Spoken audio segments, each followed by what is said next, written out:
Okay, let's talk about monarchs first. Why monarchs migrate? I'm going to tell you about other butterflies, and then you'll understand the monarch piece.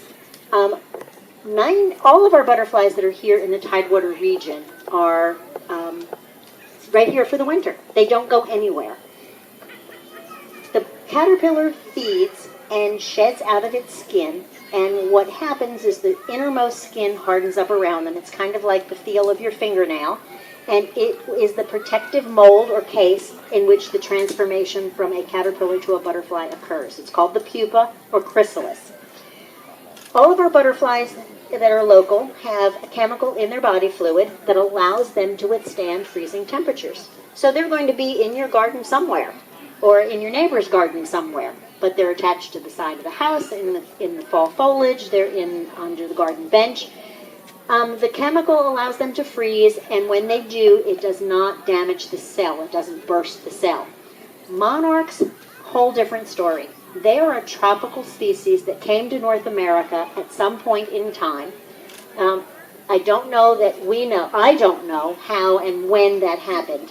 And I'm not sure if that's actually been deduced at this point. But they don't have the chemical that allows them to experience freezing temperatures. So at any 4 stages of their life cycle, the egg, the caterpillar, the chrysalis, or the adult butterfly, the moment it reaches 32 degrees, their cells explode and they die because of it. So therefore, they're the migrators. There are monarchs in other parts of the world, and they don't migrate because they don't have to. The temperatures aren't going to get into those freezing zones. So the North American migration is pretty unique. Okay, so that's why they migrate. Where they go is not the balmy beaches of Mexico. They are going high in the mountains where it is still extremely cold, but generally not freezing. And I say generally because sometimes there is a storm and freezing temperatures could go in, and it does kill lots of them if that were to happen. They're going back to the same forests year after year, but no one that's ever been there before is returning. So how they know is the mystery.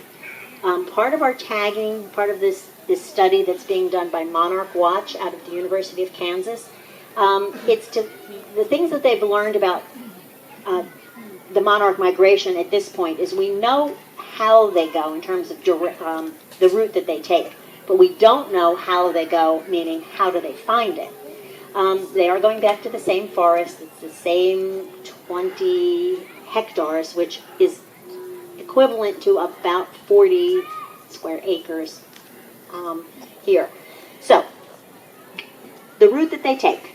The monarchs that are on the east coast, meaning from Canada all the way down through Florida, are never flying over the Appalachian mountain range. They go in towards the mountains and then ride thermals, just like hang gliders or kite flyers would do. It allows them to get where they're going without burning any energy doing it. There's no wing flapping, which is a huge use of energy. We don't weigh our monarchs, but there are groups that do, and the studies have shown that the monarchs are heavier when they get to Mexico than when they left their place of origin. And the reason is the hang gliding, which is saving energy, and they are fueling all along the way.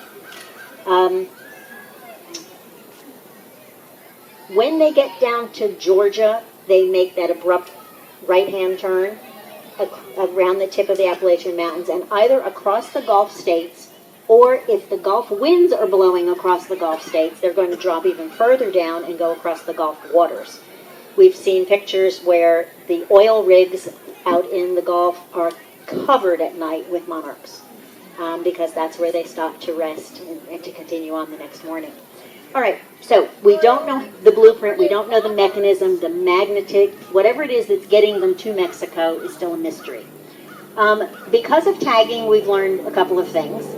Again, the route, we know that they've never ever in 30 years of tagging found a monarch that left the eastern states across the Appalachian. And that, ladies and gentlemen, was just a brief snippet of an otherwise very entertaining and informative talk about the monarch butterfly.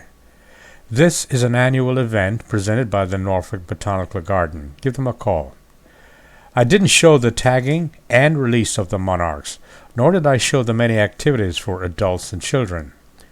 Come next year and see for yourself. So, will I see you next year? I'll be there.